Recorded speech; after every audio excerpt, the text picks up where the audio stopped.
Que ce soit dans les films, que ce soit dans les livres, que ce soit dans les articles, les journaux, la télé, tout ce que l'on peut entendre évidemment, ça va être axé sur les traders qui gagnent, les investisseurs qui gagnent, qui ont fait fortune, qui ont pris tel pari et qui ont fait fortune.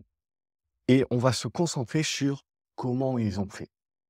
Et très souvent, ce que l'on va retenir, c'est qu'ils ont cru à quelque chose, ils ont eu une conviction et ils ont persévéré. Très souvent, ils ont eu des moments de doute, ils ont eu des moments où ils pensaient tout perdre et ils ont persévéré. Et ça a fini par marcher, ils ont fini par avoir raison.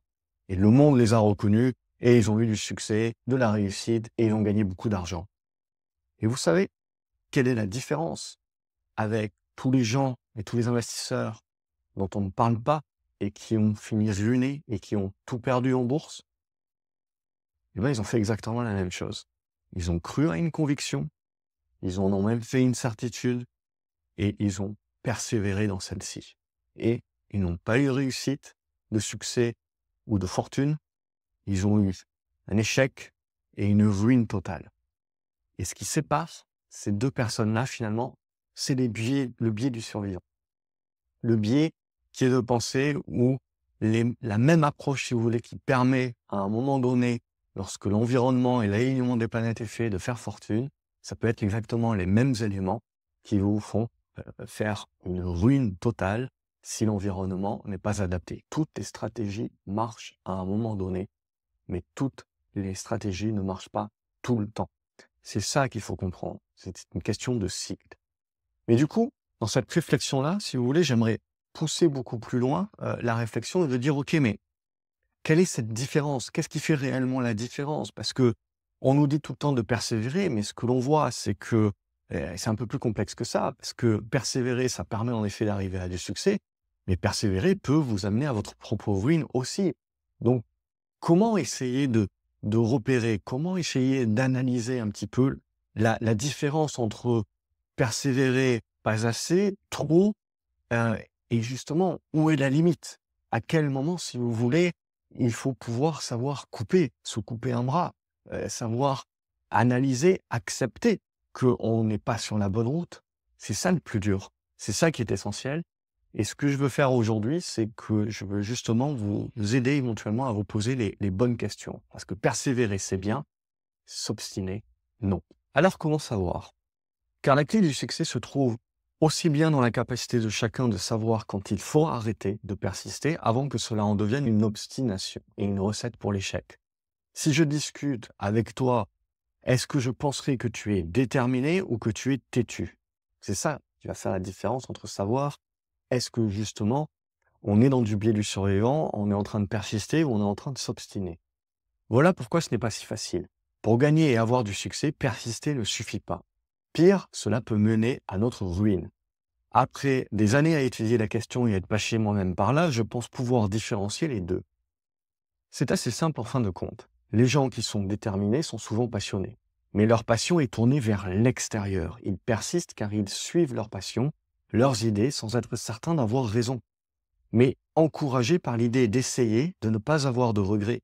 Ils sont ouverts à la critique, ils écoutent les conseils et essayent de boire tout ce qu'on veut bien leur enseigner.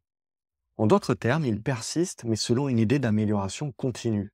Ils se battent avant tout pour être meilleurs eux-mêmes et que eux-mêmes, ils étaient les hier. Alors, quelqu'un qui est obstiné va penser avoir raison.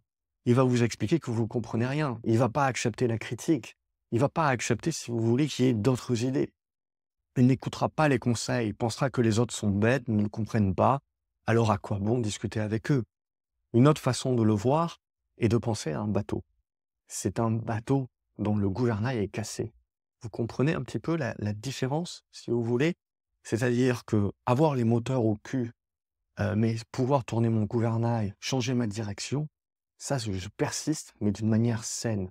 Par contre, essayé de pousser les moteurs, mais mon gouvernail est cassé, donc je ne peux aller que dans une direction, là, on touche à l'obstination.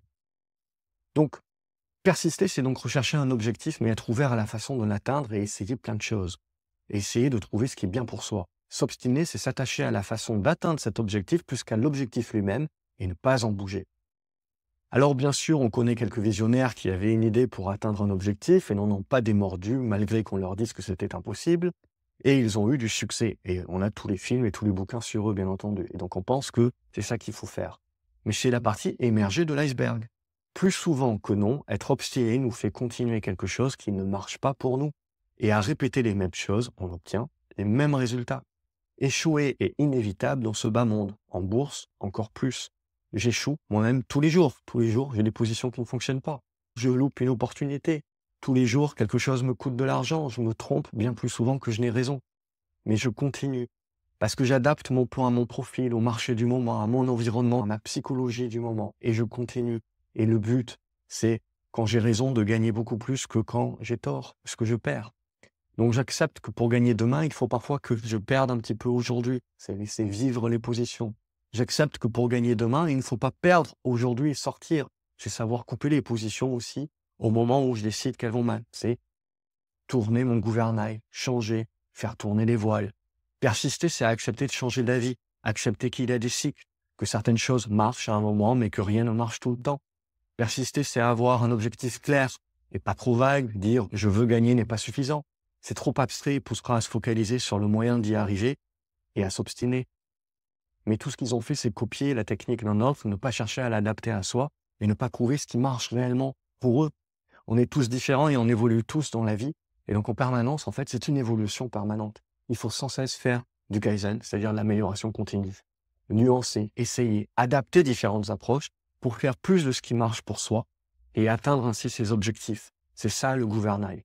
Tourner le gouvernail, ajuster les voiles au vent et non pas attendre qu'il tourne. Voilà la différence entre persister et s'obstiner, la différence entre avoir du succès et finir par échouer. En bourse, on peut dire que s'obstiner, c'est conserver une action qui baisse, l'accumuler car on pense que c'est une action de qualité. Persister, c'est accepter d'avoir tort, que ce n'est pas le bon moment. Vendre, employer le capital potentiellement ailleurs, suivre toujours, puis lors d'un nouveau signal, re-rentrer. On a ainsi persisté, mais on ne s'est pas obstiné. On a attendu que le marché nous redonne raison. Parfois, je fais 2 ou 3 allers-retours sur un titre auquel je crois, avant que ce soit la bonne et que la tendance devienne forte et durable. Ça arrive très souvent. En conclusion, pour gagner en bourse et dans la vie, je suis persuadé, ou peut-être juste obstiné, qu'il faut, au lieu de vouloir prendre toujours les meilleures décisions, surtout se focaliser à éviter de prendre les pires. Le temps s'occupera du reste si tu te concentres surtout à éviter les grosses erreurs.